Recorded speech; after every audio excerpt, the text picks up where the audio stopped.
Missouri's Republican candidate for governor says he has a plan that would entice businesses to create new jobs almost immediately. But to pay for it, Kenny Hulshof wants to tap the state's rainy day fund.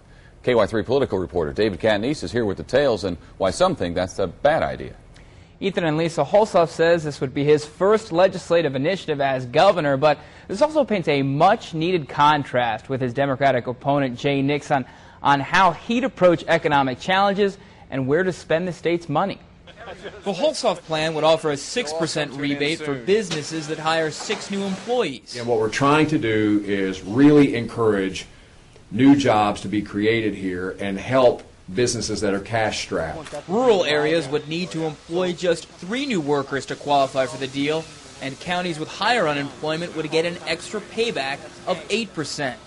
Hulshof believes his plan could add more than 100,000 jobs. This would not be a minimum wage job, but I mean, we are trying to provide some significant salaries here. But at a cost of $265 million, money that would come out of Missouri's rainy day fund. Why would we think this plan would work? Why would we think that? Springfield Democrat Sarah Lampe says Missouri has already tried giving tax credits to corporations, and the result has been higher unemployment. If Hulshof is the new guy and her savings is the rainy day fund, she puts it this way. A new guy comes into town and we start dating. And he finds out I have some money in my savings account, so he decides where he's going to spend it on something he thinks is appropriate. And I'm thinking, I don't want to marry this guy.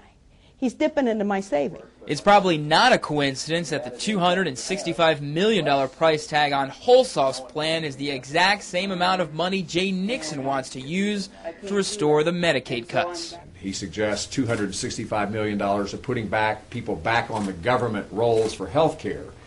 And again, that is writing a check to government, and he doesn't pay for it. In fact, a spokesperson for Nixon says he would tap into the rainy day fund if it is done in a financially responsible way, but says restoring the Medicaid cuts would help create jobs. Now, we have much more from Hulshof's visit on our political blog, and you can find that on our brand new revamped political page at KY3.com. Click on Decision 2008. We've got more information, candidate profiles, and a much cleaner look, guys.